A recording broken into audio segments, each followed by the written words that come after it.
Christus ihr alle Ehre. Was ist Wundes hier geschehen?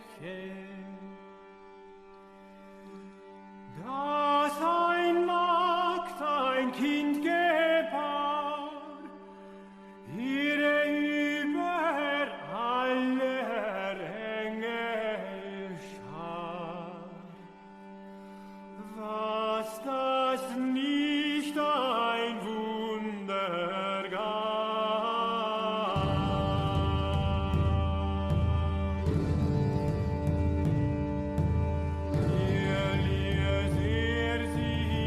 Hello, everyone. We'll get started. For those of you who don't know, my name is Matt Pegas. I'm the co-host of a cult literary podcast called New Right. That's right spelled W-R-I-T-E, for anyone who was wondering. My co-host Dan Baltic lives in Brooklyn, so he couldn't be here tonight. But I've also more recently started a solo podcast I'm calling Strange Flows, which is a little more LA-centric. This interview we're about to record will more than likely end up as an episode of both. You can find them both on Spotify. Check me out. Also, like my guest tonight, I'm a novelist. I published my debut novel, Dragon Day, with Terror House Press in 2021, and got my next projects in the works.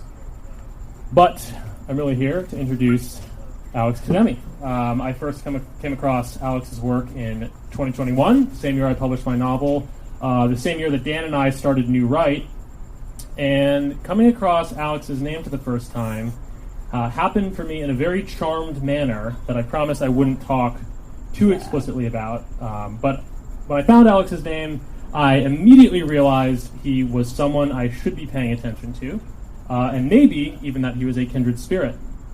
For one thing, the list of artists he'd befriended or collaborated with over the years in his capacity as a pop artist as well as a writer was almost uncannily name for name with my own personal list of inspirations, the type of cultural figures I'd been obsessing over from early teenhood through college, who'd inspired me to pursue the artistic and literary life in the first place, and in some cases, admittedly, who had moved to Los Angeles dreaming of emulating or one day meeting. That personal list of mine includes Marilyn Manson, for whom Alex shot a publicity campaign, Bret Easton Ellis, whom Alex counts as a close and personal friend, and I promised I would plug that Alex just did an interview for Bret's podcast, the Bret Easton Ellis podcast on Patreon. If you subscribe as a platinum subscriber, you can listen to it tonight. I think it goes live for gold and silver a little down the line, but you should get that platinum subscription. Yep. But other artists, Ariel Pink, with whom Alex wrote the song, one of my favorite Ariel Pink songs, Not Enough Violence.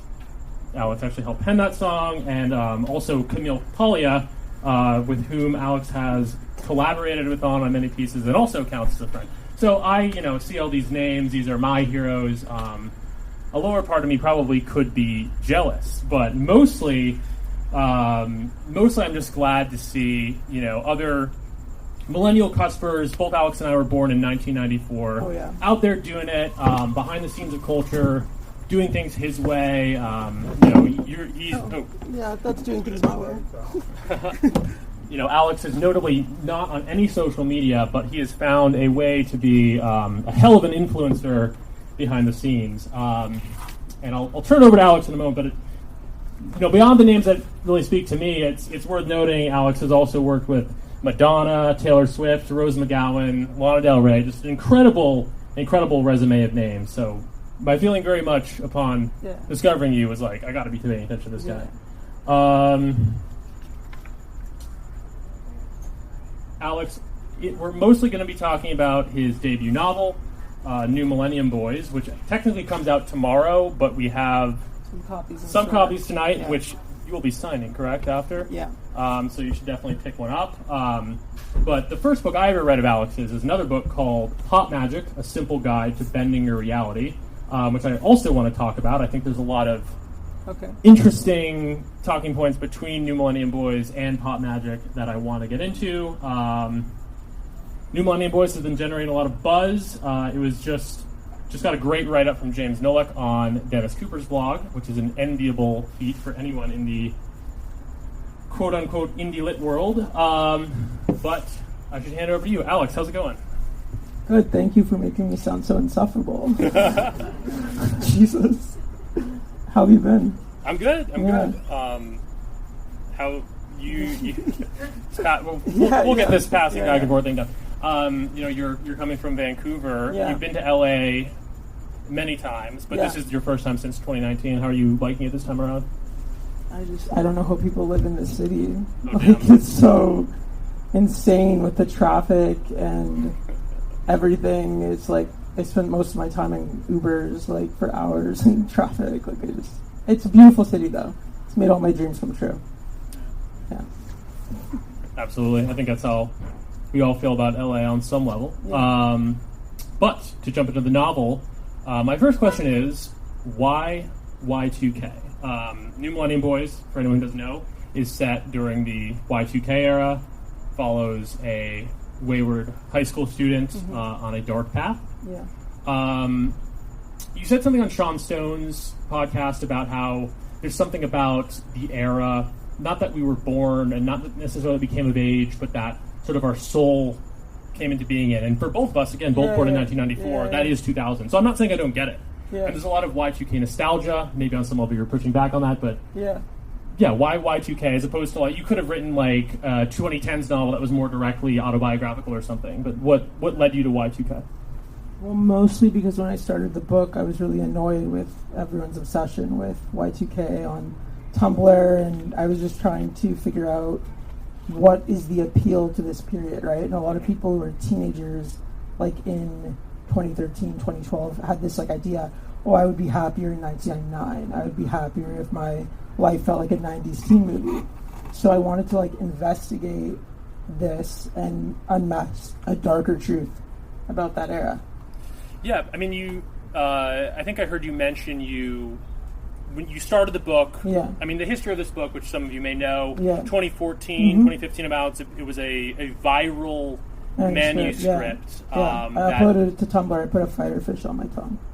Right. The famous photo Yeah. went viral, got picked Yeah. up by the now defunct MTV Books. Yeah. It was like probably some kind of record-breaking deal at the time for Yeah, I got a good young- amount of money. Yeah. That's fantastic. But you kind of, from my perspective, made the disciplined choice to not necessarily finish the book right there and then, but rather let it, craft it until it was because ready I was to be published. 18 and not ready to be published. Like some people can write a song like Criminal, like Fiona Apple at 19. I couldn't do that, So I definitely needed time to like shape what I wanted the final product to be. And I spent a lot of, the book is like a catalog of every adolescent feeling I've ever felt, Right. And that's why people are like, this is so I'm emotionally aggressive, because I had like a catalog of everything that I've gone through since I was like 18, like putting it all together. And eventually you presumably hit an age where you realized you could look back on it. Absolutely, for sure. Was there a specific moment in your life when you realized I'm ready to finish this thing? Yeah, the pandemic. The pandemic? Yeah, Because of... because everything slowed down. Everything Yeah. that would like make me want to write, and when I would throw myself into experiences just to write about it, that all stopped, and I had no choice but to deal with the not thousands, but so many like notes and scrapbooks and things written on receipts, and I just had to like put it all together. Is there a world in which the pandemic? This is kind of. I wasn't going to ask this, but it occurs to me: was there a world in which the pandemic did not happen that this may never have seen the light of day? I don't know. I mean, Brett says he might have never finished Glamorama. Right. Or the Shards. Yeah. Literally without the pandemic. There are these projects that some of us all have that are like mammoth fucking tasks, and like that was my mammoth task. You know what I mean? You were forced to confront that pile of papers. Exactly. Yeah. Well, part of what I was going to ask about that, was there? You mentioned how you ended up pushing back more on the nostalgia for 1999, 2000 era. Was that a development, or did you, from the were you as a teenager writing this book? Were you like, I'm pushing back on this wave of nostalgia? I think, or that developed with time. I think when I started writing it, I probably did have a romanticized view of Y2K. I think we all did it. And then when I started to study, the real level of like daily hate crimes that queer people went through and things like that, and just really coming to the reality of what the era was like beyond like the saccharine idea I had in my head. It also became a case study about Columbine, obviously, right? With Brooks giving me the blurb. Yeah. Brooks Brown being a friend of... Yeah, he kind of gave me a blessing when I was 19. I was like, I'm going to write about Eric and Dylan, and I know that you know them. Yeah. And give me any info that you remember. Oh, so that was part of your... Oh, yeah, for sure. I asked I didn't even... Brooks research about Eric and Dylan, for sure. I was going to ask another question. You know, you're someone who takes astrology pretty seriously. As am I, to a large extent. I believe in the occult, Absolutely. I mean, I wouldn't be here without the occult. Right. You know, our mutual friend, Chris Gabriel, Meme Analysis. We shout out to this Chris. Question of when, like, the Aeon of Aquarius started, when the New Age dawned. And Chris always says 2000. The year your book is set. You know, like the big scene over the New Year's party is the dividing line. Do you view it similarly? Like that's like 2000 is the dawn of the new Aeon, or you think it's a more general process? Or I mean, isn't that kind of like captured in like the Ray of Light video, the Madonna Ray of Light video, with all the everything moving and like this idea that we're coming on the cusp of something big and something, the millennium is coming. But also Uranus, I think the planet Uranus went into Aquarius at the time, and that was like the development of the web and the early web and AOL and things like that. So yeah, I definitely think there was spiritual shifts that influenced, forecasted the trends for sure, Is that part of what you were trying to capture in New Millennium Boys, or there's a little more behind the surface? I mean, I thought about it, like when an astrologer told me about it, but I wasn't something like calculating now. Not a question so much as a comment. I mean, one of my large takeaways from the book is I guess the relevance of Y2K to now. I think that your book does a really good job of illustrating that. How sort of you can follow a breadcrumb trail of the current internet culture back to I know what you're saying. The darkness and other things it's captured in. In New Millennium Boys, in that Y2K era. I mean, on the one hand, are you talking about like masculinity, like Andrew Tate and people like that? Or? That's a part of it, but also just the internet culture of now is like this vast ocean that decontextualizes everything. But your characters are online. They talk about starting X-Files chat rooms. Oh for sure. Cusp of the internet, and it's just another pastime like MTV or going to the mall for that. But you can see that like, later this is going to be all encompassing. But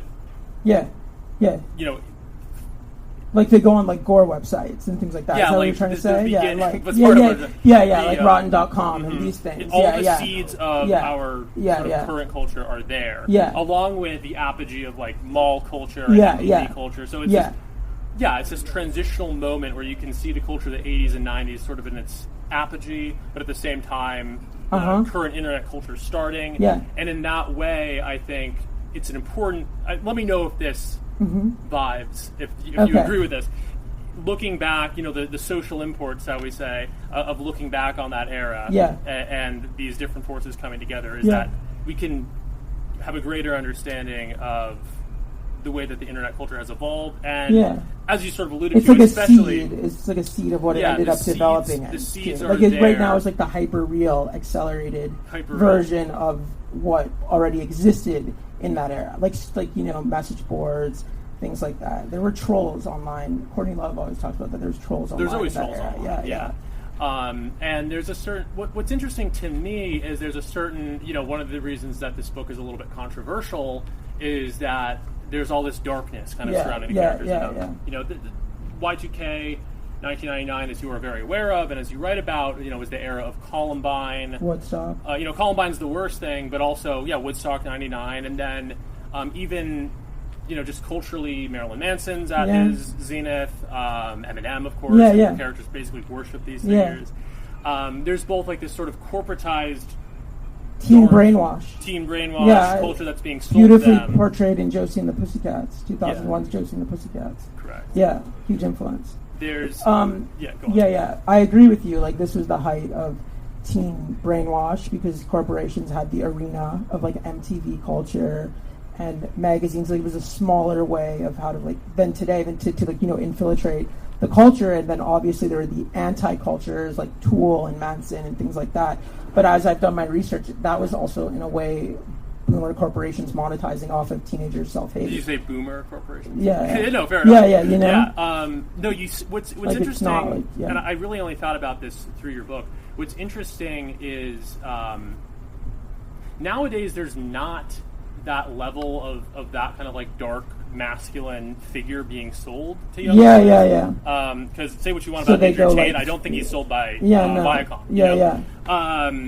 But there was kind of like this market, like we were going to get the teenager allowance money White by boys. Yeah. by Yeah. attracting them to this edginess. But what's interesting about 99 into 2000 is that there's kept on being these moments where the matrix was kind of broken, like Columbine broke. Oh, the yeah, matrix. yeah. No, I know what you mean. Not Yeah. Woodstock 99. Like, it's like Woodstock 99 is the best example because it's like we're going to sell you Limp Bizkit, but then we're going to be surprised when you guys light it up. Yeah. Well, what would you think of, like, do you feel like more conservatives say that media does influence teenage behavior, and like as you've been a teenager, would you say that your decisions were influenced by pop culture?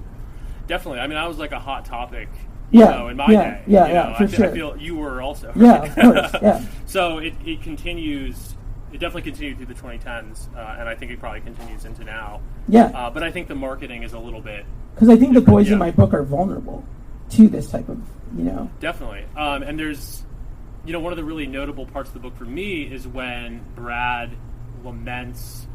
He kind of realizes this that you're talking about. He has Yeah. this soliloquy Yeah, in, yeah. the third act, so to speak. This is the only chapter in my book my editor likes. Really? Yeah. Why is that, do you think? Just Because he just feels like it's the most focused and like I mean, authorial voice vibes. Yeah. It's definitely not the only part that I like, but it's, Yeah, it's thanks. probably my Thanks. favorite part. The I hate Yeah. MTV rant. I hate MTV Yeah. rant. There's this sense that your characters, especially Brad, but really all of them, Yeah. are sort of constantly being. They're so drained. cynical of everything. They become cynical of everything, but Yeah. after initially being, led down these paths by consumerism. Yeah, And it's really notable in what Brad says and reflecting over all through the book. Yeah. That every moment they're being drained. Yeah, Sort of like, there's a sexual element to it. Yeah. Where I think Brad specifically laments that he's, made to feel constantly horny by all these Yeah, images like and- Carmen Electra Yeah. grinding on lit and stuff like that, Yeah. Yeah, for sure. But then even it kind of extends even to the drugs in the book, which Yeah. there is. Like they're looking for that like too. spiritual salvation through consumerism, and they're not getting it, and they're constantly climbing the escalation scale. And Brad realizes this at a certain point. Yeah. And even the violence in the book and what Lou later does, Yeah. presumably, we don't actually see. Yeah. Even that sort of becomes part of that when aggression itself becomes just Yeah. another urge Yeah. in need Well, of that quick and dirty yeah. release. Lou was really Yeah. inspired by like Elliot Rodgers or For sure. Magnota, Yeah. those types. Yeah. No, definitely. I guess one thing I would ask you is what do you view as and I think I know the broad strokes of what you're going to say, but what is the solution to that state of constantly being drained by the media culture of the 90s, which has now become the even more all-encompassing culture of the internet? Yeah, you can. That sort of will suck every bit of you away if it can. Yeah. How do we defend ourselves? Spirituality. Yeah. You can't get a god high from buying things, from attention, from exhibiting yourself, any of these type things. You have to find your version of spirituality to survive. The West, Camille Paglia always says the West is in spiritual poverty. And that's why we've replaced an idea of God or a creative, spiritual force with consumerism and obsession with fame and validation and power and all of these things. Yeah. Yeah. And do you want to talk just a little bit? I alluded to in my intro, Pop Magic: A Simple Guide to Bending Your Reality. Yeah. Your first book. Yeah. Do you want to talk? You're grimacing a little bit. You don't want to talk about it? Well, that era peaked when Madonna posted about it. That was the end. That's true. Yeah, So we don't that talk was so the much curtain about the call. book. Yeah. But That doesn't exist anymore. Beyond But if it just- helps people, that's great. no, it's helped me. That's That's how beautiful. Yeah. I'm so first, grateful about that. Yeah. Discovered your work was more so through that book. But if you just want What was your takeaway? from Pop Magic? Yeah. Well, for me, it sort of reinstilled a latent interest in the occult.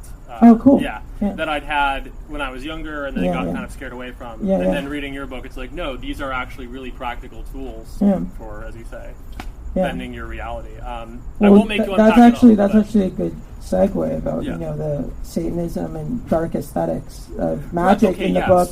I want to talk about that. Yeah, I'd love for you to go Well, on about that. Okay, I will go on about it because you say, in pop magic, you say there's no dark magic, there's no white magic, there's just magic. There's just, sort of tried and true Yeah. means of bending your reality. Yeah, But in New Millennium Boys, it would seem Yeah. that Lou either does or really wants to do black evil magic. Yeah. When he's planning out his school shooting. Oh, Sorry. yeah, that's fine. I mean, people don't even know if it happened. We don't even know if it yeah. happened. He talks about doing a ritual on every full moon to Yeah. perfect his aesthetic. So Yeah. it would seem that Yeah. he's doing some form of dark magic. Yeah, so do you yeah. want to talk about, the difference between occultism as you understand it versus this, again, sort of corporatized version? I feel like Lou was. Well, there's someone in the audience here who doesn't really understand what I'm talking about. I'm not going to call it names, but Lou was very inspired by this sort of innocent feeling of certain friends of mine, including myself, of getting into maybe darker magic when younger and not knowing it, and then seeing really scary byproducts of working with lower vibrational entities or paranormal things that really fucked up people's lives and the directions of them, but were a part of the path as well to alchemize. Yeah, I mean, I think I've heard you talk about this, and even stepping away from the explicitly occult stuff. Yeah. Just going through. You've said this book is not autobiographical. That you don't. No. You don't. Well, no, it's not autobiographical. No. Like New Money Boys is not autobiographical. Yeah, you've said you're not Brad. Well, no, of course not. No, I But- mean he's more of a metaphor for a certain type of boy in the collective consciousness. Yeah. No, absolutely. But you related to him at times. At times, certainly. That's alarming. The teenage me related to. Yeah, I get it. Yeah. But what I was going to say was the darkness that he goes through, and that presumably you've gone through some kind of analogous form of darkness, whether it's not, or not. You talk about, in the book ends tragically, unfortunately. Of course, yes. But in real life, there is because life this, is tragic. Right. There's no Hollywood ending. You know what I mean? But in your life, have you been able to alchemize that dark energy into something positive? Yeah, I have. Yeah, but it takes constant work and constant, microscopes on myself and having to Kabbalah, things like that. Kabbalah. Yeah. What I took you to the Kabbalah Center. Yeah, Alex took me to the Kabbalah Center last Tuesday. So He was pretty freaked out. We're very much on this wavelength. You were freaked out? No, were you freaked No, I out? wasn't. Okay. No, I'm so you're going to join? Perhaps. Got you. Why couldn't Brad walk a lighter path? Were the opportunities just not there for him? I was really inspired by the film 13. It left a huge impact on me as a child and as a teenager, and I constantly went back to it. And I think the heightened emotional states that that movie captures, sort of was something I wanted to speak towards with the boys. We're always talking about Petra Collins, teen girls, Ghazi teen girls. It's all about teen girl culture. But I wanted to show a more dirty, kind of 9 Inch Nails, the Downward Spiral sounding version of male adolescence. Hopefully with the reader leaving with empathy and a critique of that time, and also what it's like to be a teenage boy. Because you've been one, it's fucked. Yeah. It's totally fucked. So you're not an alt-right guy. You're not even a Jordan Peterson I'm not type political. guy. You're not political. No. Am I allowed to say that? Of course. Okay, Yeah. Okay. You don't like Andrew Tate. But what is the solution today? I mean, you said spirituality, which is Someone a good asked start. me this on the radio this morning. On the radio? On the radio this morning? Yeah, and I got really the solution. I mean, it's tricky. That's what I answered. It's tricky. What is the solution? Maybe art is supposed to make us figure out, or question, or interrogate ourselves to figure out what a solution could be for the culture. Yeah. You don't think it's clear yet? I don't think so, because I also empathize with these young men who are watching Jordan Peterson videos and Andrew Tate and all this stuff, because they're trying to navigate this idea of masculinity that they're trying to figure out. One really key. Charlotte Free in the house. Another one of my favorite parts of the book is when Brad is lamenting with Lou how, you know, they're doing all these horrible things. They torture a rat. I won't spoil everything. They do all these horrible satanic things. My family's in the audience. Oh, really? Yeah. For real? Hi, guys. Okay, yeah. They're essentially, and Brad understands that they're self-initiating. Oh, yeah, like they're hazing. They're hazing themselves. Yeah. And Brad says at one point, like, isn't it fucked that there's no older guys that even care about us enough to haze us? Yeah. And I'm not pro-hazing, but that struck me as, like, really doubly sad. Yeah. Like, it's like... It is sad. It's supposed to be a hazing's kind of sad, emotional but two... moment. Yeah. Yeah, there's nothing for them to be initiated into. There's no one who seems to care. Yeah. And not just to... Are you asking, like, what inspired that?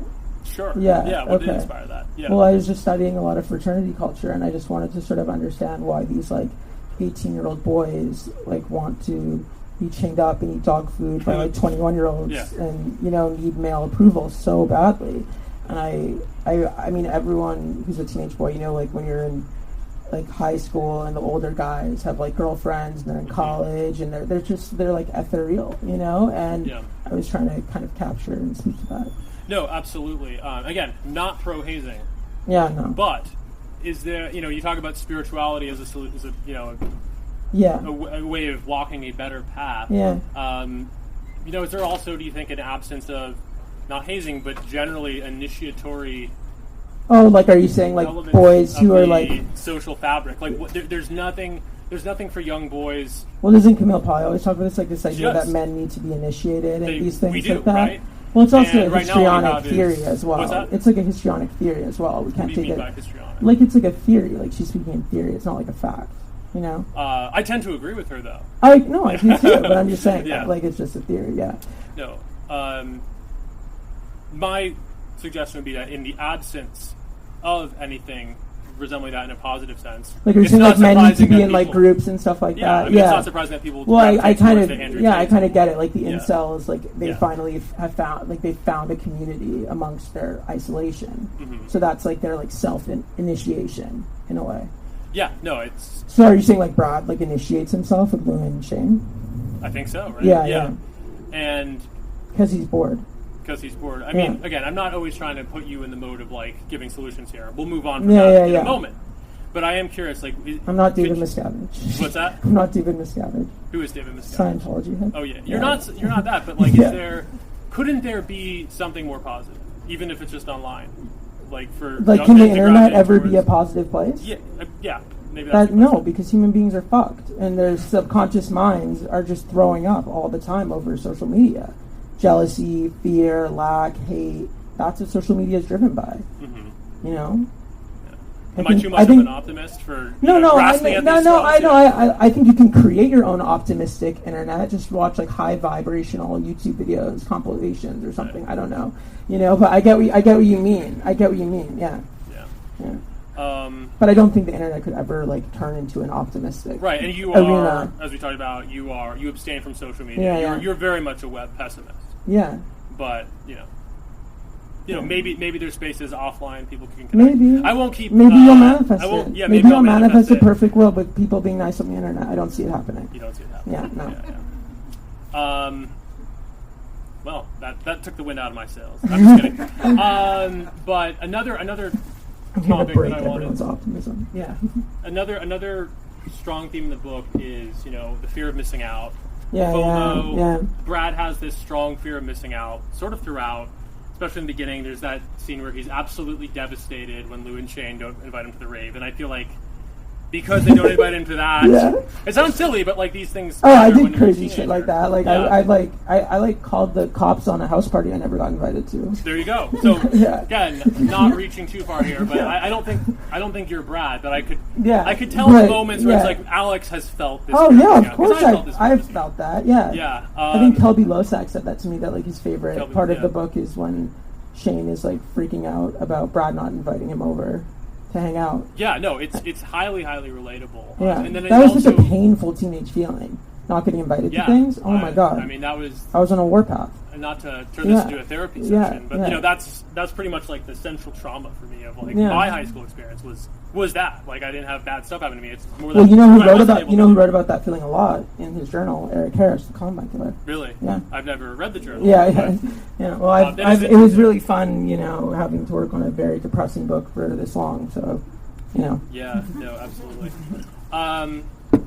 There's also a certain FOMO with celebrity culture, which I also think is something Oh, that yeah. seems very personal to you. Yeah, fuck One yeah. thing, again, we can just, My biggest wounding. tell me to shut up if you don't want to be in this mode of No, like, yeah, no, taking go stuff from off. Pop You Magic can, and yeah. New Just, Millennium you're Boys, doing but your thing. Go I off. really couldn't help but notice, you know, you talk about in Pop Magic how when you were younger you were jealous of Harmony Korine because Marilyn Manson had said something positive about him. Yeah, I was. And then it reminded me of the part where Lou talks about how he hates seeing Twiggy Ramirez, Manson's bassist, with other fans because, like, it's not him. Yeah, yeah. You know, connecting with his. Well, idol. yeah, because remember, Yeah. like, celebrities at the time were so, like, ephemeral and, like, deities or gods. That's what media brainwashed people into thinking, right? So that they're really isolated in that way. They're not getting, like, thousands of selfies of Paris Hilton a day. You know, like, if they see a glimpse of Twiggy on MTV, that's it for the day. Yeah. You know? So that makes people more obsessive and crazy and like, the mystery and the enigma of fame back then. No, absolutely. But you, Alex, you kind of walk this path where, you know, you talk about having those experiences, like being jealous of Harmony Korine. Yeah, yeah. But now you seem to know everyone. Yeah. So, uh. but for Yeah. me, it's not. I don't know if it's that you. Are you saying, like, what has changed? Yeah, what has changed? Because it doesn't. For me, not to. Like, what did it feel like to get validation? Is that what you're asking? How did you? Because I also don't think it's like, oh, I had fear of missing out and then I got what I wanted and now I'm happy. I think it's more No. like you figured out a different mindset.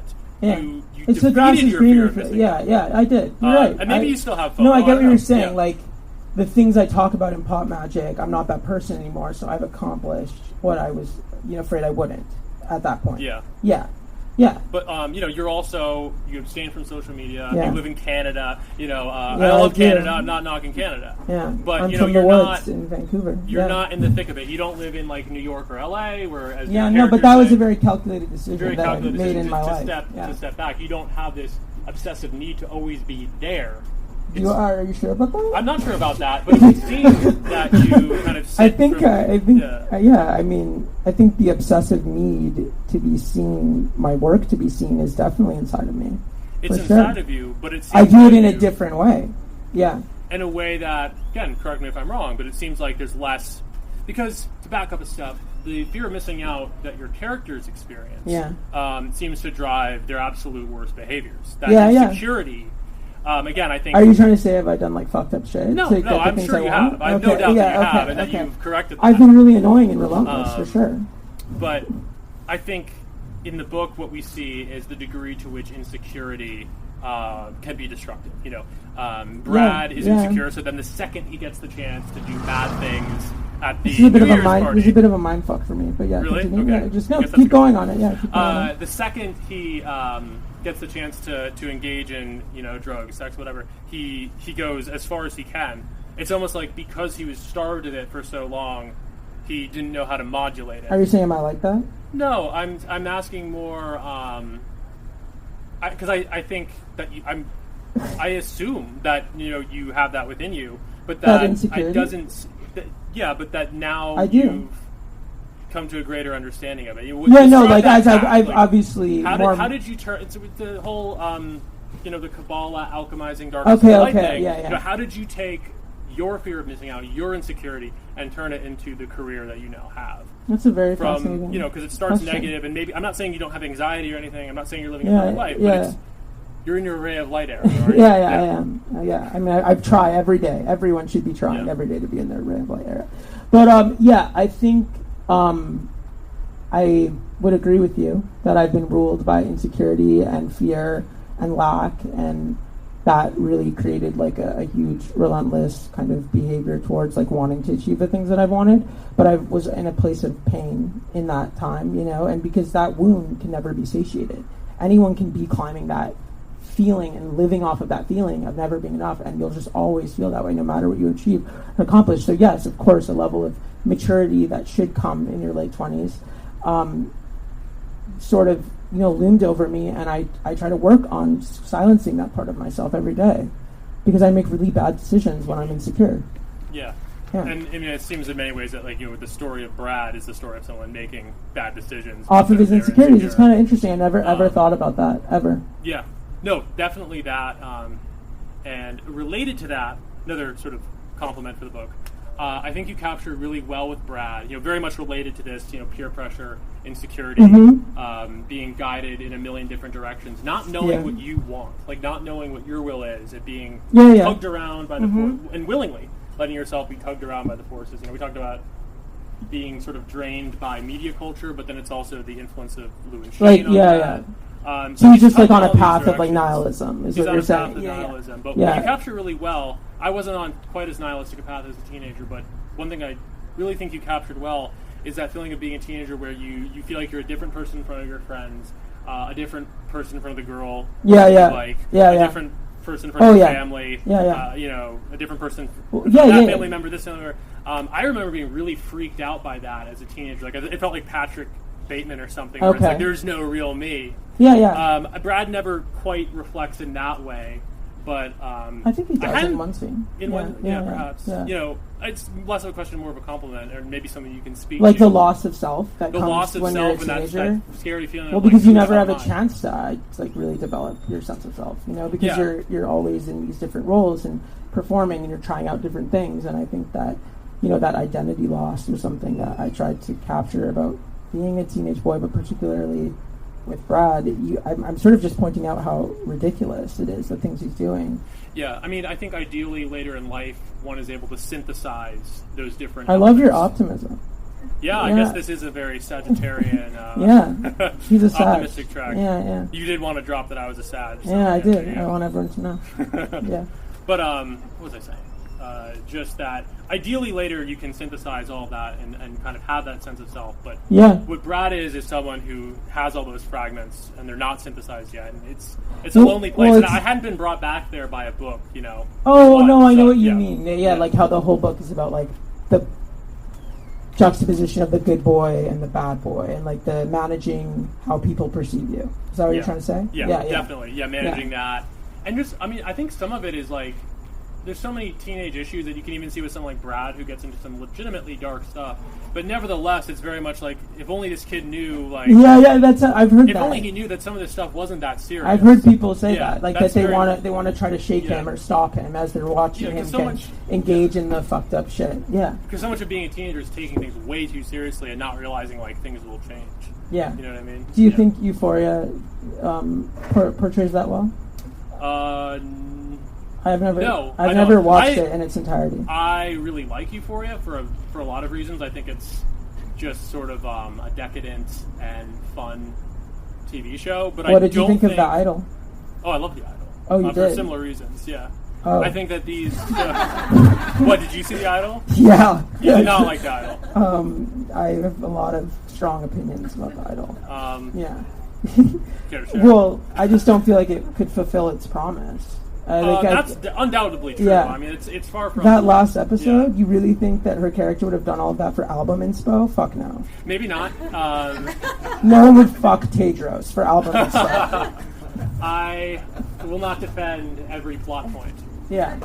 But I enjoyed watching it. The same with Euphoria. It's a vibe. Yeah. And it kind of like your book, it takes risks. It does things that you're not supposed to do anymore in terms of portraying harsh realities. Well, if he wants to, if Mr. Sam wants to buy the film rights, he can go for it. He should. Yeah. How do we get on that? Anyway, I don't necessarily think The Idol's not even about teenagers, but I don't think Euphoria. I think your book's a much closer approximation to what it's like to be That's a what teenager. I was waiting for. No, absolutely. Yeah, I mean, I used to really shit on Euphoria. I would say this is so not realistic to the way Gen Z is. They're all inside doing everything online, and this show's about people who are doing crazy things in the real world. I don't see it, and then I realized I don't care if it's realistic. It's just kind of entertaining.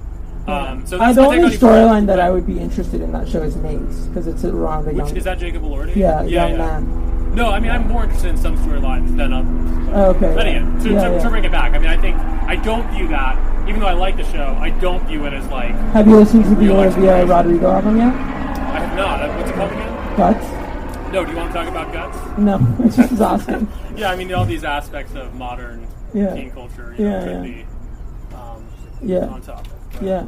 Let me see what else I have here. Have you gone to the Eras tour? I have not. Have you? No. But you have met Taylor Swift. Yes. Throw that in there. In a very charmed time in life. Yeah. She's like completely inaccessible now, forever. Well, it makes sense. What do you think about that? This is off topic, but I'm kind of combing through my outline here. Speak to that. Like, why is Taylor Swift like the only celebrity standing? Like, what happened to celebrity culture that like she's there's like one like god figure? I don't know. celebrity. Apparently, the theory is that like Gen Z discovered her discography in the pandemic, and then she blew up again. You know, I kind of asked. I threw that out as like a one-off question, but Yeah, that's probably on a very technical level what happened. Because that's what it feels like, you know. Because they all came of dressed in age in the ways. pandemic. Yeah. Can you imagine? No, Fuck. I can't. Yeah. I know. So, to get a little meta, do you want to talk a little bit about your promotion strategy for New Millennium? Yeah, Boys? for sure, absolutely. Let's go for it. Yeah, like, in theory, some people have criticized you for taking a more pop rather than indie approach to this. Yeah. Where you know, that's... Well, because I've always wanted to infiltrate the mainstream. I don't want to stay indie. You don't want to stay... Some people French. really want that. Some people want to stay indie and have indie cred and all that type of stuff. I would like my book to be huge, if it could be. If I could infiltrate the culture, what's left of it, with like a book like this, I would absolutely do it. Yeah, you said you would even hope to get it in like Costco. Like you want... Yeah, you let's want get it in that. Costco. Fuck yeah. But, you know, have you faced pushback sort of directly for, you know, you had a piece in Vanity Fair. Yeah, I did. You had an intern, you know, Yeah, promoting this thing on Twitter. Some people were like, this is over the top. Yeah. That was a part of the marketing strategy. Part of the marketing strategy. You For know, sure. It's almost an artistic campaign in its own right, you know, because you are like a pop. Well, I think it's kind of weird how the indie world is so upset about it. It's like, why, you want 5 people to read your book? Like, you know, like, I don't want that. I want a lot of people to. Or at least try. At least have the opportunity to try. I don't want to ever not try. You know what I mean? No, absolutely. So, from the 1,000-foot view, you know, what is this? What? Because it was. I mean, you work with Permuted Press, who's like a good publisher. Yeah. They know what they're doing. They have Do a they? publicist. Yeah. It seems Okay. But I assume a lot of this. I have to do a lot of things myself as well. Right. you Well, know? that's what I was gonna say. I mean, like I assume, publishers don't do anything really. Yeah. Yeah. I assume a lot of the marketing strategy was from you. So Yes, do you of wanna, course. What if you could sum that up? Like, Of what course is your it's all from me. philosophy towards marketing? Like, what is my method, or Yeah. how people should be? Yeah. I mean, I guess there's a level. I'm interested in controversy or things upsetting people, and eliciting reactions from people, strong reactions that sort of reveal the dark side of human nature. I think like a lot of the weird fucking indie writers or authors who I don't even know who they are, who hate me, like it's really about the fact that they've never really gone for it in their lives, you know? So. Yeah. And you know, you mentioned controversy. There was an The trigger article. warning? Well, there's a trigger warning at the front of the book. That was Permuted's decision to put that in? Yeah, it was, and I got the call. Yeah, and You got the call. And they were like, "Look, you know, content warning, or we're not going to stock in stores." I was like, Wow, "Fuck really? yeah, do the content warning!" Like, of course. And also, it keeps people interested because the whole beginning of the book is like a red herring, like setting people up to this like saccharine idea of Y2K. It's summer like camp. Summer Yeah. camp. Oh my God, we're watching a '90s teen movie, and then it all flips on its head, right? So, Yes. if it keeps people interested, I think it's great. Yeah. Do you want to talk a little bit? I know you've talked about it elsewhere, but do you want to talk a little bit about, you know, there's this article about a walk, not only the trigger warning, but that there was a walkout. Yeah, there were That young happened at girls. Bermuda? There were young Gen Z Yeah. girls who read the book and they were pissed about it, and they were upset about the fact that I named a Columbine victim, which is just historical fucking facts. Like you can't edit that. Yeah. And they were just like, you know, this is gonna really hurt people, and I'm really scared. And they made me like put like it was Rachel Scott, and I put R.A. So. Yeah. And then I have the theory that they like fucked with the copy edits as well. Like Oh, it was, really? Yeah. Sorry to hear that. Yeah. But that's my Latin paranoia. Yeah. Your what, paranoia? Paranoia. Yeah. You did get the blessing from Brooks Brown, though, Yeah. as you mentioned, so I guess that didn't really... They probably didn't even know who that was, most likely. Yeah, and you know Laura Albert worked on Elephant, the Goose Van Sant movie. You know that movie? I don't know that movie. Oh, wow, Is that that's a Columbine? sad that you don't know that movie. Yeah, it's a Columbine-inspired movie. I mean, like, a lot of the Columbine-inspired movies really miss out on the fact that the killers were obsessed with fame. That's why there's all these histrionic, dramatic stuff about fame, because Lou became the perfect metaphor to describe, like, influencer culture. Yeah. So how much of that, not to veer off on totally into your research for the book, but that notion, Marilyn Manson, Hollywood, and In the Valley of the Shadow of Death, that album is all about this idea that the Columbine killers wanted fame. I didn't even know that. Damn. This album is. Oh, I didn't know that. Is that what Fight Song's about? Partially, I think. Okay. But anyway, I admit I've read My Twisted World by Elliot Rodger, but I have not read... I've read snippets. Yeah, I've not read... You've read some of the Columbine. Oh, yeah, I had to. Yeah. So how... I always... there's so much about Columbine that we're kind of told is, like, pop history, like, they weren't really bullied and this kind of thing. Yeah, they were. Seemingly they were. Okay. Yeah.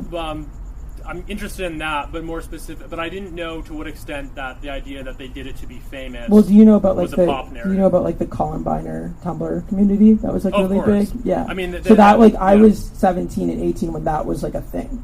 So like people were like glamorizing like Eric and Dylan and like making gifts out of them and hearts and sparkles and like all these things. So I was really disturbed by that. So that became.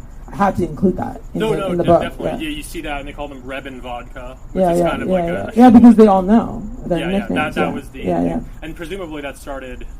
On the early web, news groups and message boards. Both, BBS. Of course, I mean, a lot of people don't even realize this, but now there's Adam Lanza fan pages, and... Yeah, it's fucked. Obviously, Elliot Rodger. It's pretty fucked. Yeah. I actually... I called Brett out on the podcast because he called the Boston Killer or whatever so beautiful or something when he was on the cover. The Rolling Stone cover? Yeah, the Rolling Stone cover, I mean, that's the most... They put the Columbine Killers on the front cover of Rolling Stone, but it's not... No, Time magazine. On Time. Yeah. It's not as bad as the Rolling Stone cover. I mean, that was wild. Because he was like, it was like a teen heartthrob or something. That's horrifying. That's scary. Magic? Anyway, you already have spoken to a little bit, but... Let's change the topic, maybe. Yeah. Should we change the topic? I was just gonna... Yeah, I think we should. Okay. It's kind of eerie. Let's do it. You mentioned Brett. Oh, God, yeah. And of course. Obviously, this book is going to draw... It already has sort of drawn comparisons to, Brett Ellis, Chuck Palahniuk. You have a nice... Who doesn't like me? Who? Chuck, yeah. I'll have to ask you about that later. But, sorry, what's the name of the guy who coined the term Gen X? Douglas Copeland. Yeah, I'm sorry. It's still in my mind. Yeah. Douglas Copeland also gives you a blurb. Obviously, you're very inspired by these Gen X writers. Well, I feel like there's like this like millennial male trope of like you turn like 18 and 19, you read Less Than Zero, you read Fight Club, you read Dennis Cooper, and then you're like, I'm gonna write some fucked up shit, and I'm gonna be the next version of that. Right. You know what I mean? So like I was mocking that feeling like through the aspect of the marketing campaign. Like I know that people are going to perceive it like that, but it's kind of stupid because we live in like a post everything era. Like that's all done. But the book does also sort of manifest that in some ways. I agree. think it is. I know for sure. It is. And it's kind of this interesting thing where. But like our dialogue's very different. Yeah. You have your own style. Histrionic emotions. Yeah. He's like baby. Like, your dialogue's a lot more. Kind of goes much more into. You're not a minimalist by any means. So I guess cool. I wouldn't say you're a minimalist. Yeah. I mean that differentiates you a bit from those Gen X authors. It's just this kind of interesting double thing where it's like those Gen X authors were kind of at the zenith of their influence in 2000, around the time your characters. Like when like I'm referencing Glamorama. Yeah, and you reference. Because in my research, whenever I would ask people about Glamorama, they're like, I never fucking finished it. It was so confusing. I hated it. I didn't like it. It was so weird. That's what. So I wanted to like show that through the book. Yeah, it's interesting. I guess. Do you think it functions as like another level of nostalgia or anti-nostalgia that you are also harkening back? Like the literary star of that era. You're kind of citing that as a source almost. Yeah, I guess I'm showing them that, And then also, like, I read in a review that someone said that, like, no teenage boy would read, like, Prozac Nation by Elizabeth Wurtzel, but that's not true. I heard a lot of people who did as well. Yeah. So that's just my annoying feeling, I'll ask a sort of... we'll open up for Q&A pretty soon. Okay, cool, yeah. But I'll ask a sort of question. I'll give you the chance to self-aggrandize yourself if you want. Brett on his podcast talks a lot about like the great millennial novel. Does it exist? Do you think New Millennium Boys has that potential? Were you trying to Did you listen to the intro what intro? of the pod? Of the Brett pod? Yeah, he I talks haven't about yet. this. I have not. Oh, I'm not. okay, I'm yeah. only a gold subscriber. Yeah. Oh, you're a gold. Yeah. Yeah. I just took the WeTransfer. I'm not subscribed. I should But get on that. so I'm not saying Yeah. that directly, but I'm Yeah. not surprised he brought it Okay. up because he talks about this all the time. Yeah. You don't have to say whether or not you think New Millennium Boys is the. I mean, great millennial ideally that would be cool, but I Right. don't think anyone is gonna. Yeah. I mean, like, a lot of people like I've read like have said like I'm like a hack or like all these type of things. All the things that the people I love are like perceived as like in the beginning. Yeah. I don't know. I always People think thought Brett was a hack. People thought, I don't know that much about Chuck Courtney Palahniuk, Love was but a hack. yeah. Yeah. It's an accusation that gets a little wrong. It's been interesting over the past couple weeks on Twitter seeing people say like, oh, this guy's kind of a hack. This marketing is a gimmick, and then because I'm doing what an author isn't supposed to do. You which know? is promote yourself in that And way, be right? relentless. and be relentless, And use, also in your use face, image and use your- pop culture and use pop as a culture, way to exactly. get But, But also, like, it's also, I hope people are in on the joke. Like, Vanity Fair, I think I'm in on it. Vanity Yeah. Fair features don't move units. You know what No, I mean? Like, it's yeah. just narcissism. It's just vanity. Absolutely. Like, purely. Yeah. But what was I going to say? You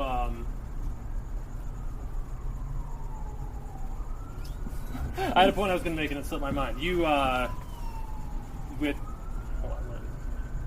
It's fine. Mercury's in retrograde. Mercury is in retrograde. It's been what I was going to say is this. It's been satisfying over the past couple weeks to see some people criticizing you, but then you again as Like, they go back and forth, is that what you're saying? No, I think some people just don't like the book for some reason. Yeah. Or don't like you Which for is some fine. reason. But then like I'm not likable. specifically in the indie community.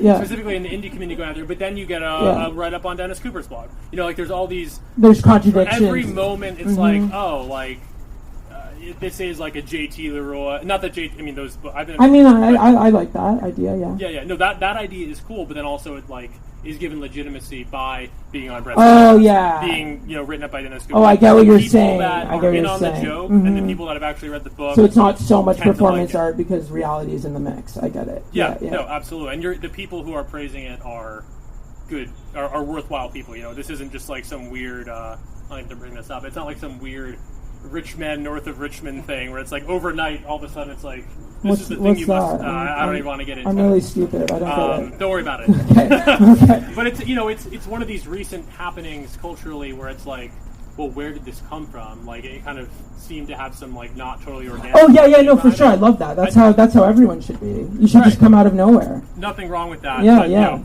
Like people who said I'm like an industry plant. Fuck yeah, let's go I for mean, it. I don't know if yeah. anyone said that specifically, but Yeah. all I'm really trying to say is for everyone who seems to be trying to make that point, then it's like, oh, Dennis Cooper's blog, you know, the legitimacy. Oh, I get what comes you mean. back I in. get what you mean. Yeah. Like it always bounces. I mean, that's cool. Yeah, Yeah. I agree. All right, well, we've been going for close to an hour. Oh, shit, okay. Do people have... We did want to open up for a Q&A. Does Yeah, is there anyone any have Q&As? If you don't hate me. questions? After Anything? that. Or from yourself. Okay, yeah. Yeah, Joe. Hi. Hello. Hello, Joe. Hi. Nice to meet you. Nice to meet you too. Thank you for sharing your work and your ideas. Thank you. I was just curious about that you said, you're leaving or being completely off social media and Yeah. not living in a major city outside of the country. Yeah. Like, what's the impetus for those things? And like, is it kind of like a philosophical or like a moral decision, or is it just like for your own? Yeah, for sure. Like, are you saying, like, why wouldn't someone like me live in LA or New York or something? And be off social media, like, do you feel like it's something you, like, have to do to, like, keep yourself going? Or Yeah. It's a choice you're, like... Well, I feel like it has a lot to do with, like, me staying congruent with my values, like you say. But definitely the reason I chose to not live in New York or LA was because I didn't want to be distracted. And I saw people who moved to those cities and just became really distracted by drugs and parties and chasing fame and things like that. And I just wanted to focus on my work ethic. And living in Vancouver allows me to, I feel like I have more friends in this city than I have, like, no friends in Vancouver, it feels like, so it's a balance of that. And, like, I don't really like too much social stimulation as well. And it's very social out here. Yeah. Cool. Michael? Yeah, I just sort of a comment and a question, and I sort of get what you're saying that like we talk about this idealized time. People will talk about like the 50s and the 60s. Yeah, yeah. And now we talk about the 90s. And I sort of, especially today, sort of like that period between the Berlin Wall falling and 9/11. Mm-hmm. It's like maybe just in my mind the last sort of innocent, semi-innocent decade. But like growing up, I'm only maybe 3 years older than you guys are. I remember, Oklahoma City, TWA, Flight 800, all the other like plane wrecks that don't happen as much anymore. Down in San Diego had Heaven's Gate. Yeah. So you always had that sort of thing going on. Mm-hmm. But I do wonder, like looking back on, today, in the last 20 years, we've had a lot of stuff that even people in the 90s would have been taken back by. So yeah. I sort of wonder, I guess my question is, do you think like 20, 30 years from now, we don't know if the world's going to get better or worse. So is this going to be an innocent period? Well, I guess, yeah. I think about it all the time. Can you fucking imagine? You know what I mean? This is like the worst time ever. And can you imagine if this is like, people are going to be like, oh wow, I remember 2023, Olivia Rodrigo. It was so much easier. Like, it's going to happen for sure. That's just the cycle. Yeah, but yeah. Okay, yeah, what's up? Earlier you guys talked about how we're not really being marketed like dark male figures in the same way. And it's sort of like, I thought of artists like Playboy Cardi or Future, okay. Or like Juice WRLD, where like there is still this darkness there. Like someone like Playboy Cardi's like a hedonistic vampire in the marketing. And Little Peep was. Yeah. Or Future's like the king of toxicity or something. Yeah. But, like, I still do feel like what would you kind of say is like different about that sort of thing than like the 2000s era you were sort of talking about there? I feel like celebrities were just more famous back then because there was a smaller arena of, there are some people who've never even heard a 1975 song, but they sell at Madison Square Garden. You know what I mean? It's like a very weird, strange juxtaposition of that time. Whereas, on MTV, you had like The Real World, Britney Spears, and then Manson. So like the, kid who felt weird felt like such a huge affinity to that because he wasn't getting all this information anywhere else. That's why it was such an obsessive awakening for like goth kids back then. I see. So it was kind of like serving a function that like... Yeah, like order. Like Yeah, cool. Anyone else? Yeah. Julia? What's up, Julia? Yeah, thanks for coming out. I have 2 questions that I think are pretty quick. Mm-hmm. The first is, like, do you genuinely think that this is the worst time in history? Right now? Or back then? Right now.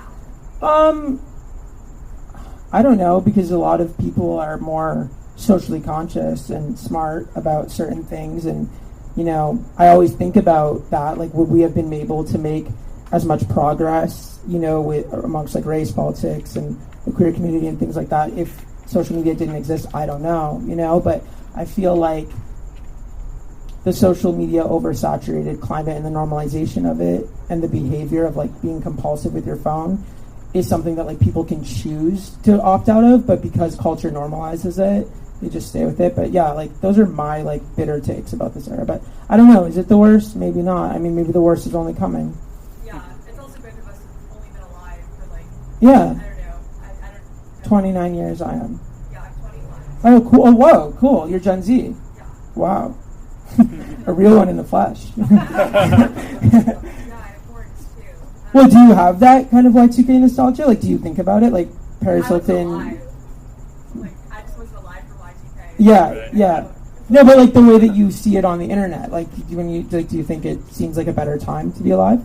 I don't know, like maybe parties have like more fun music or something. Okay. Really, Well, yeah. Okay, that's interesting. All right.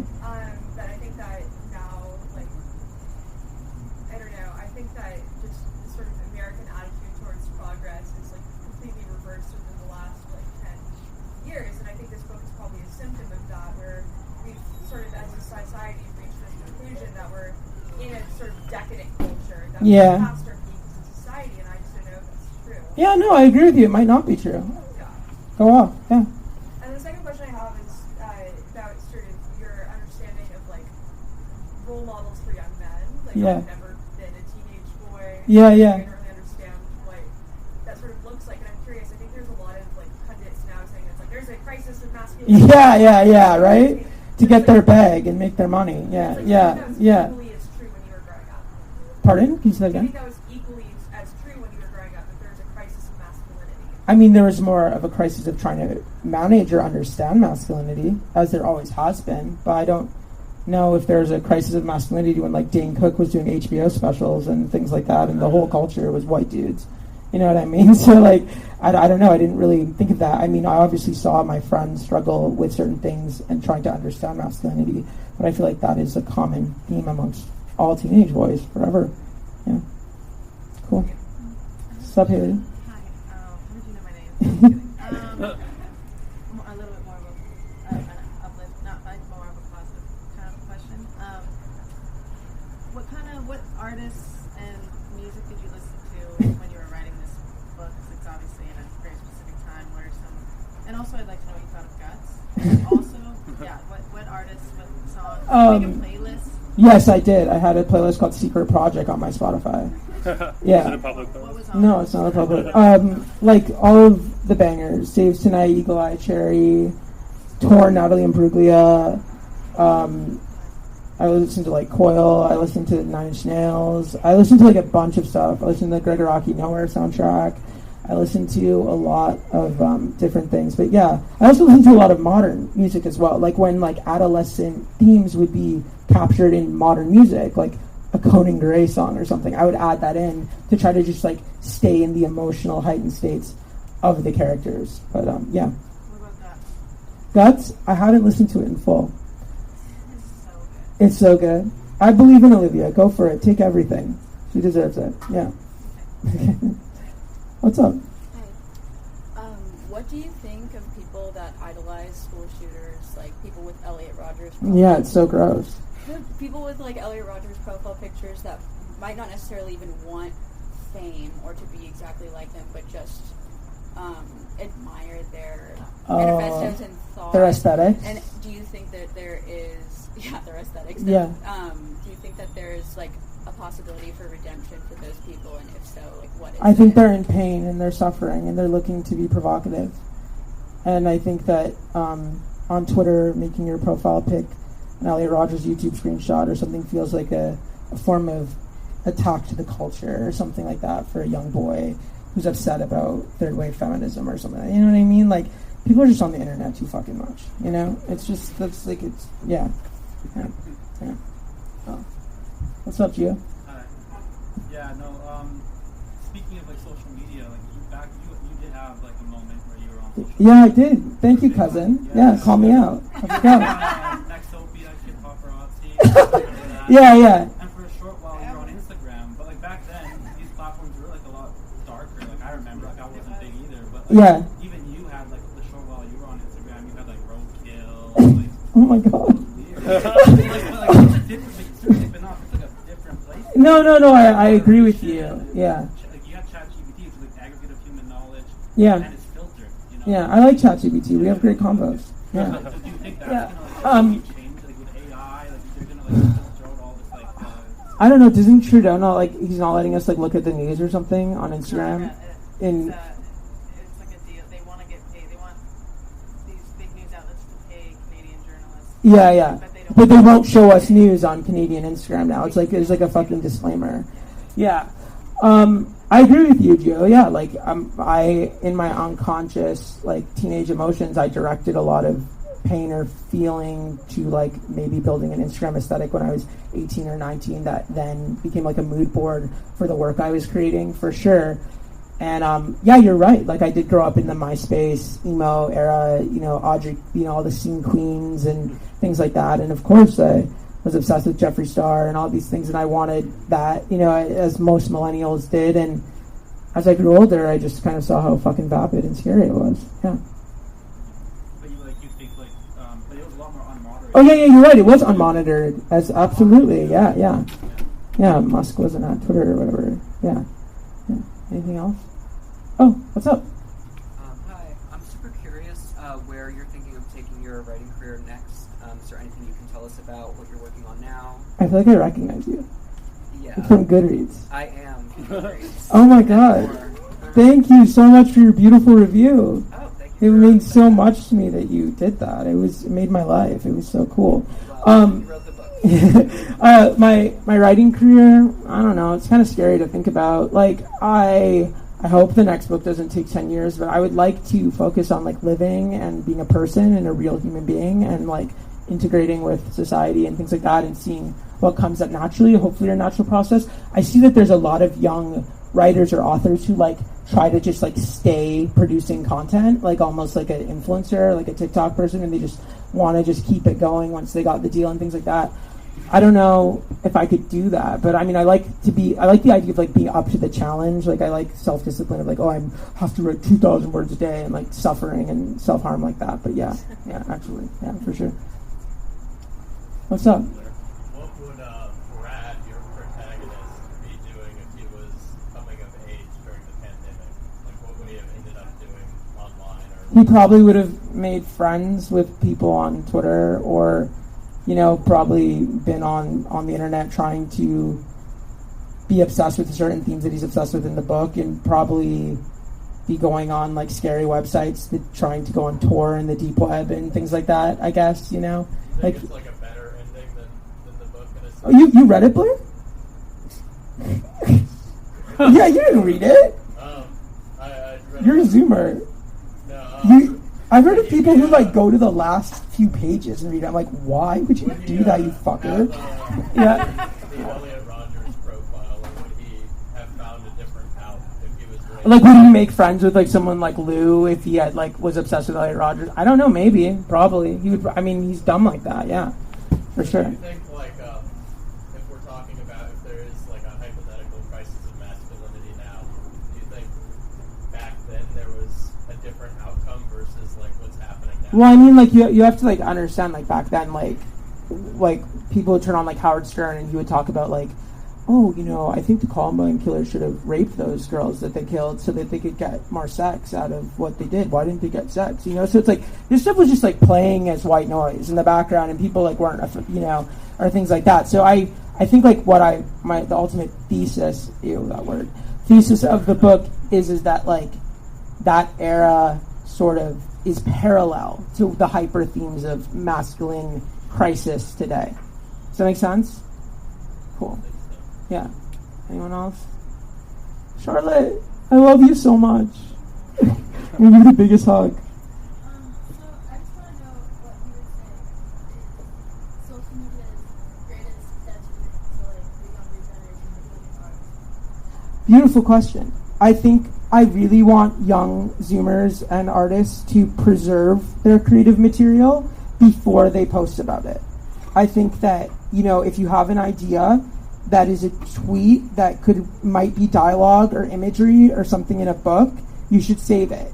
And you should make sure to just feel that like head rush piercing feeling of making a collage and putting it all together. Like, you know, you could have an idea for a TikTok, but that could be a scene in a movie script. Like, you have to constantly monitor your brain of, am I doing this for instant gratification and for like just jerking off my brain in front of everyone, or do I really want to create something valuable with this beautiful thought I got? Thanks. Anything else? Yeah, what's up? You mentioned being like really annoying and relentless. Yeah, for sure. Absolutely. How did you go about that, or like what were you doing if not? I don't know, just like cold called everyone, found people's numbers, harassed people. I mean, I was younger, so it like kind of like I kind of got like the cute pass. Like, he's just a kid, he's trying.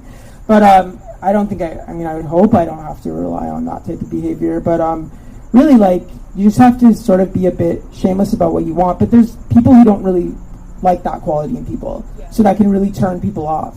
Like, I was at like the Roger Room the other night, and there was a photographer there that I really that I saw was there, and I went up to him and I got his email and number, and then I did a shoot with him a few days ago. You know what I mean? Like, I just kind of see the city as like a lot of cold calling, you know what I mean? But there's a level of like shamelessness that you have to channel, and I don't know if I would recommend it, but there's like two types of people in the world. There's like the desperate, needy, obsessive people who want to become successful, and then there are the people who become successful by just being chill and cool and just like breezing their way through it. I'm not one of those people. I'm not one of those people. I am a tryhard in that way, you know? Like, yeah. Anyone else? Okay. Oh, Rachel. Hi, beautiful. I just wanted to ask you, like, growing up,